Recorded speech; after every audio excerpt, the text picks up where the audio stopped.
You adjust your tone before replying. You reread the message 3 times to make sure you don't sound too much. You delete the part where you actually said what you wanted. You send the safer version. Your stomach tightens. But no one notices. Mission accomplished. You call this maturity. I call it conditioning. You're not avoiding conflict. You're avoiding being seen without a filter. Every time you soften your own truth, you reinforce the rule. Belong first, exist later. And it works. People like you, they trust you, they don't leave. But something is getting shallower. You're not trapped. You're negotiating small daily amputations. And the worst part? You're proud of it. Stay if this wasn't comfortable. You straighten your back before the meeting starts. Roll your shoulders once. Lift the corners of your mouth just enough to look relaxed. You don't feel relaxed. But the smile is already there. It's subtle, polished, automatic. You enter the room and someone says, "Good morning." You answer with warmth, measured, controlled. Your jaw tightens for half a second. You swallow it. No one notices. You sit, open your laptop, nod at the right moments. You laugh when the tone suggests you should. You say, "That makes sense," even when it doesn't. Your hands rest calmly on the table. Underneath, your fingers press into your palm hard enough to leave faint marks. You release before anyone sees. You are good at this. Reliable, efficient, mature. They trust you. They count on you. They describe you as stable. You describe yourself as lucky. But your body calls it something else. Mid-afternoon, your shoulders begin to harden. A quiet pressure builds behind your eyes. Your breathing shortens when someone says, "We need you to take this on." You say yes. Of course you say yes. You don't even check if you want to. You don't even feel the wanting anymore. You function, you perform, you deliver, you work smiling. And something inside you keeps shrinking. Not dramatically, not in a way that alarms anyone. It's a subtle erosion, a slow, disciplined disappearance. You learned early that belonging required adjustment. That approval came to those who didn't complicate the room. That being agreeable kept you safe. So you adapted. You edited your tone, softened your opinions, laughed at what exhausted you, accepted what drained you. You called it growth. You called it responsibility. You called it adulthood. And every time discomfort rose to your throat, you swallowed it with logic. It's not that bad. Other people have it worse. This is what stability looks like, but here is the question you keep avoiding. If this is stability, why does it feel like you're holding your breath all day? You are not collapsing. You are not screaming. You are not failing. You are succeeding in a life that does not feel like yours. And that is far more dangerous. Because when the pain is obvious, you react. When the pain is subtle, you adapt. You have become excellent at surviving rooms that quietly erase you. And the most frightening part? No one forced you to smile. You volunteered. Later that night, you sit across from someone who says they care about you. The restaurant is loud enough to hide discomfort. Soft lighting, polite music, controlled atmosphere. You nod while they talk. You tilt your head at the right moments. You say, "I understand," even when you don't. They describe their week, their stress, their victories. You listen carefully. You always listen carefully. When they ask about you, you hesitate half a second too long. Then you give the edited version. "Work's been busy. I'm fine, just tired." You don't say that you wake up heavy. You don't say that your chest feels tight for no clear reason. You don't say that sometimes you imagine disappearing for a week just to see who notices. Instead, you ask another question. You redirect, you shrink. They call you easy to be with, low maintenance, emotionally intelligent. You call it maturity. But inside, something is calcifying. You learned that love required accommodation, that conflict meant risk, that being too much led to distance. So you became less demanding, less expressive, less inconvenient. You adapted so well that you forgot where the adaptation began. Carl Jung once wrote, "The privilege of a lifetime is to become who you truly are." You read that somewhere. You liked the sentence, it sounded inspiring. But you never asked yourself the more uncomfortable version. What if you never had the privilege? What if you chose safety instead? What if belonging became more important than truth? Every time you swallow your irritation, you reinforce the contract. Every time you pretend something doesn't hurt, you sign it again. The contract says, I will stay agreeable so I don't get abandoned. You don't consciously think this. It operates underneath. A silent agreement between your nervous system and the room. You feel the shift in energy when you consider disagreeing. Your stomach tightens. Your mind scans for consequences, so you soften your voice instead. You say, it's okay, even when it isn't. You convince yourself you're avoiding drama. You convince yourself you're being evolved. But there's a difference between peace and suppression. Peace feels open. Suppression feels controlled. You have confused the two. And the cost is subtle. It doesn't show up as chaos, it shows up as exhaustion. You leave dinner drained, though nothing bad happened. You replay the conversation in your head. You analyze your tone. You wonder if you said too much or too little. You never wonder why you couldn't say what was true. Because the deeper truth is this: you don't just fear rejection, you fear disruption. You fear the moment someone looks at you differently.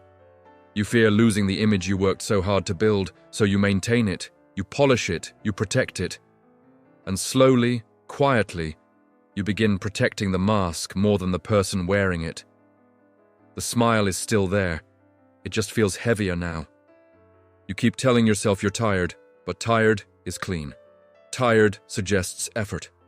What you are feeling is not just fatigue, it's containment. And here is the part you don't want to examine. You are not only suffering this life, you are benefiting from it. There is a quiet reward in being the reliable one, the stable one, the emotionally composed one. No one questions you, no one confronts you, no one leaves because you were too much. You mastered predictability, and predictability keeps you safe. When you smile automatically, rooms remain calm. When you agree quickly, tension dissolves. When you carry more than your share, people stay comfortable. Belonging becomes smoother. Conflict becomes rarer. You are liked. You are trusted. You are needed. That feels good, or at least it feels secure. And security is addictive. You traded authenticity for stability, but you did it consciously enough to survive and unconsciously enough to deny it. Every time you silence irritation, you earn approval. Every time you override your limits, you avoid discomfort. Every time you minimize your needs, you reduce risk. This is not weakness, it is strategy, a brilliant one. You designed a version of yourself that would not be rejected. You studied reactions, you calibrated tone, you optimized behavior, you became adaptable to the point of invisibility, and invisibility is quiet. It does not create waves, it does not attract criticism, it does not threaten belonging. But it also does not create aliveness. You say you are exhausted, but part of you prefers exhaustion over exposure, because exposure means uncertainty. Exposure means someone might see what you actually want. And what if they don't like it? What if they withdraw? What if they replace you? So you choose the safer pain. You choose to shrink rather than risk being dismissed. You choose numbness over confrontation. You choose to be functional instead of honest. And here is the sentence that will sting. You are anesthetized to continue belonging. Read it again. You are not trapped. You are negotiating. Every day. The negotiation sounds like this. I will give up a little of myself in exchange for connection. The exchange feels small at first. A swallowed opinion. A postponed boundary. A tolerated disrespect. But over time, the exchange compounds. The smile becomes reflex. The agreement becomes automatic, the self becomes abstract, and you tell yourself you are being mature. You tell yourself this is adulthood. You tell yourself everyone does this. Maybe they do, but not everyone feels this hollow. Not everyone feels the quiet grief of living correctly, but not truthfully. There is a benefit to staying this way. You don't disrupt the system. You don't lose your position. You don't force anyone to adjust to you. But you also don't fully exist. And that is the hidden cost. You are not collapsing. You are disappearing politely. That is the deal you made. The question is not whether it worked. It did. The question is, how much longer can you afford it? It's past midnight. Your room is dark except for the blue light of your phone. You tell yourself you're just unwinding. One more scroll, one more video, one more distraction before sleep. Your body is exhausted. Your mind isn't. You switch apps without thinking. You don't even remember what you just watched. Your chest feels tight. Your jaw aches slightly. Your breathing is shallow again. You put the phone down. Silence. And there it is. The heaviness. Not dramatic. Not explosive. Just a dense, quiet emptiness spreading behind your ribs. You turn to your side, close your eyes, open them again. You are tired, but sleep doesn't come. Because sleep requires surrender, and surrender requires safety. Your nervous system does not feel safe. It feels alert. Alert to what? Nothing specific, just the constant pressure of maintaining yourself. Earlier today, you performed competence. Earlier tonight, you performed harmony. Now, in the dark, there is no one to perform for, and you don't know what to do with that space. You consider taking something, a pill, a supplement, a glass of wine, anything to soften the edge. You tell yourself it's normal, everyone copes. Everyone numbs a little. You are not falling apart. You are functioning, you show up, you pay bills, you meet expectations. So why does your body feel like it's bracing for impact? This is the exhaustion that sleep does not fix.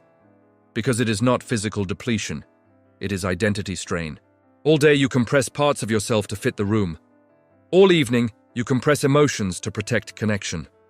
At night, there is no compression left to do. So the body speaks, through tension, through restlessness, through that quiet dread that has no clear source. You call it stress, you call it burnout, but burnout from what? You are not chasing a wild dream.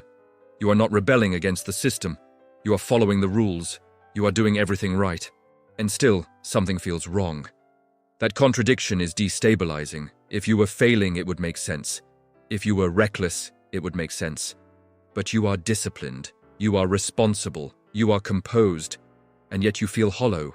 You scroll again. You avoid the ceiling.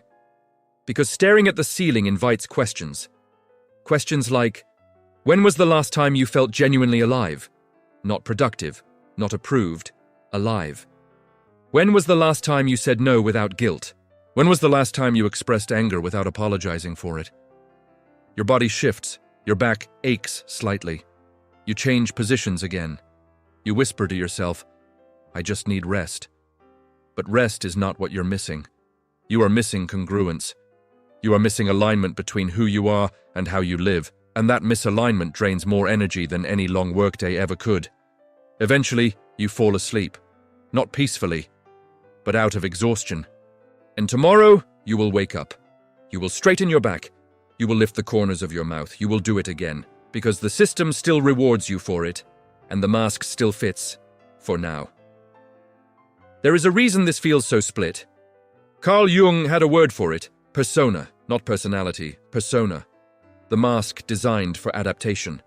The version of you shaped to meet the world's expectations. The competent employee, the easy partner, the emotionally regulated adult. Persona is not fake. It is functional. It helps you move through society without constant friction. The problem begins when the persona becomes your only access point to the world. When the mask is no longer something you wear, it becomes who you are allowed to be. You think you are being responsible, but responsibility quietly morphs into performance. You think you are being strong, but strength slowly becomes suppression.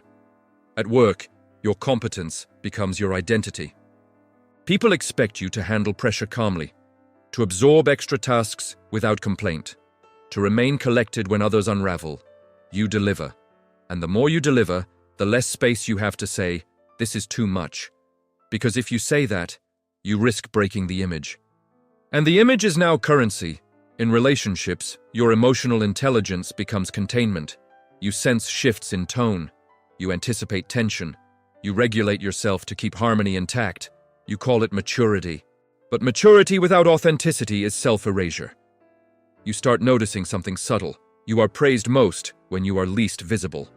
When you need less. When you demand less. When you take up less space. Your adaptability becomes your prison, because the system rewards it. Jung warned that what we refuse to confront in ourselves does not disappear. It sinks. It becomes shadow. Every irritation you swallow, Every boundary you postpone, every resentment you minimize, it accumulates, not loudly, but steadily. And the more polished your persona becomes, the more disconnected you feel from something raw underneath. You feel like you are watching yourself from the outside, functioning perfectly, while something deeper remains unexpressed. You are split. The outside version operates smoothly, the inside version waits. You tell yourself this is just adulthood. Everyone compromises, everyone adjusts. Yes. But compromise is not the same as chronic self-abandonment. There is a difference between adapting and disappearing. And you crossed that line quietly, not in a dramatic moment, but in small, repeated decisions to choose comfort over truth, to choose approval over expression, to choose belonging over alignment. Now the persona runs efficiently. It knows how to behave, it knows how to speak, it knows how to succeed, but it does not know how to rest because it is always scanning, always adjusting, always calibrating. You are exhausted, not because life is chaotic. You are exhausted because you are constantly monitoring yourself, monitoring your tone, your reactions, your facial expressions, your impact. And the more you monitor, the less you inhabit your own body. This is not a crisis of productivity, it is a crisis of identity. The mask is doing well, but the person behind it is thinning. And the longer you confuse the two, the harder it becomes to tell where one ends and the other begins. You built a life that works, but it works without you fully inside it. That is the fracture. And fractures do not heal by pretending they are design. You have been calling this maturity. You say you're patient, you say you're composed, you say you're emotionally intelligent, but look closer. How often do you express anger without softening it first? How often do you say no without explaining yourself into exhaustion? How often do you let someone feel disappointed in you? You don't, because what you call maturity is often fear-wearing discipline. You learned that staying calm earned approval, that being understanding prevented abandonment, that being the bigger person kept relationships intact. So you became the bigger person, again and again and again, until there was no space left for the smaller, messier, truer parts of you. Then Carl Jung wrote, "Until you make the unconscious conscious, it will direct your life and you will call it fate." You have been calling this fate. You say, "This is just who I am." You say, "I'm naturally low maintenance." You say, "I don't like conflict." But what if conflict is not the problem? What if visibility is? Every time you override your own limit, you reinforce the pattern. Every time you minimize your own hurt, you deepen the split. Every time you swallow truth for the sake of harmony, you teach your nervous system that your authenticity is dangerous. That is not maturity. That is self-abandonment, dressed as virtue. And it is expensive. It costs you energy. It costs you aliveness. It costs you access to your own anger, your own desire, your own refusal. You are exhausted because you are constantly choosing the version of yourself that disturbs no one. But here is the destabilizing truth. The people who benefit most from your silence are rarely the ones who carry its cost. You carry it. In your body, in your sleep. In that quiet resentment you pretend not to feel. You think being easy to deal with makes you lovable. But being invisible makes you replaceable. Read that again. You think your restraint protects connection. But it also prevents intimacy. Because intimacy requires friction. It requires preference. It requires edges. And you have been sanding yours down for years. If any of this feels uncomfortably familiar, stay. Not because this is motivational, but because you might finally be looking at something you've avoided for a long time. And if you are willing to keep examining this pattern instead of numbing it, then stay in this conversation. Not for entertainment, for interruption. Because what's at stake is not your productivity, it's your identity. You don't need to become louder. You don't need to become aggressive. But you do need to stop confusing suppression with strength. You do need to notice when your calmness is actually fear of disruption. And you do need to ask a harder question. Who would you be if you were no longer performing maturity for approval? The answer will not feel comfortable. It might feel destabilizing. It might cost you the image you worked hard to maintain. But the alternative is quieter and far more dangerous. It is living efficiently while disappearing internally. You are not burnt out. You are divided. And division, left unexamined, becomes destiny. The moment you stop smiling automatically, the room shifts. Not dramatically, subtly. You answer a request with, "I'll need to think about that." Silence stretches half a second longer than usual. Someone blinks. You feel the temperature change. You say no to something you would normally absorb. The reaction is immediate, even if no one says it directly. "You okay? You seem different. Everything all right?" Different. That word carries weight. Different means less predictable, less compliant, less easy. When you stop volunteering for emotional labor, people notice. When you stop cushioning every conversation, people feel it. Not because you became harsh, but because you became visible. And visibility disrupts established dynamics. You were convenient, you were steady, you were the emotional shock absorber. Remove that role, and the system trembles slightly. Not enough to collapse, just enough to resist. You might be called distant, colder than usual, more intense. You might notice subtle disappointment in someone's tone, because when you change, others must adjust. And adjustment is uncomfortable. This is the part no one romanticizes. Growth is not met with applause. It is met with friction. You might lose certain privileges. The privilege of being the easy one, the privilege of being universally liked, the privilege of being the safest person in the room. You might also lose certain relationships. Not all, but the ones that depended on your silence, the ones that thrived on your self-erasure, and here is where it becomes existential. If you are no longer the agreeable version, who are you in the system? If you are no longer the stabilizer, who absorbs the tension? If you are no longer the silent one, who are you allowed to become? This is not about rebellion, it is about recalibration. But recalibration changes contracts. Unspoken contracts, the kind that say, "You stay predictable and we'll keep you included." When you violate that contract, belonging feels uncertain and your nervous system reacts. You will want to retreat, to smooth things over, to say, "Sorry, I didn't mean it." That impulse is old. It kept you safe. But safety and aliveness rarely occupy the same space. There is a line in The Forgotten Agreement by Luciana Santos that speaks about the invisible contracts we make to avoid discomfort. You may find it in the pinned comment, not as a solution, but as a mirror. Because once you see the contract, you cannot unsee it, and you are already seeing it. The exhaustion, the performance, the quiet negotiations. You thought the cost was internal only. But the real cost is this. You must choose comfortable belonging or uncomfortable authenticity. There is no version of both that does not require tension, and tension is the price of identity. The system will not collapse if you become real, but it will rearrange. The question is not whether others can handle your visibility. The question is whether you can. Because once you stop disappearing politely, you cannot return to invisibility without knowing exactly what you are sacrificing. And knowing changes everything. There is a version of you that survives by staying agreeable, and there is a version of you that lives by staying true. They cannot both lead. Up to now, survival has been in charge. It built your persona carefully. It protected you from rejection. It kept the peace. It also kept you small. To stop performing is not a productivity decision. It is an identity shift. Something must end. Not your job, not necessarily your relationships, but the agreement that says, "I will abandon myself to avoid discomfort." That agreement has to die.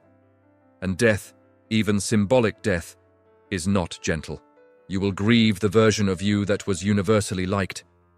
You will grieve the ease of being predictable. You will grieve the illusion that you could belong everywhere by shrinking nowhere visible. There is a cost. You might be misunderstood. You might disappoint people. You might discover that some connections were sustained only by your silence. But there is another cost you already know too well. The cost of waking up tired. The cost of smiling while hollow. The cost of functioning while internally absent.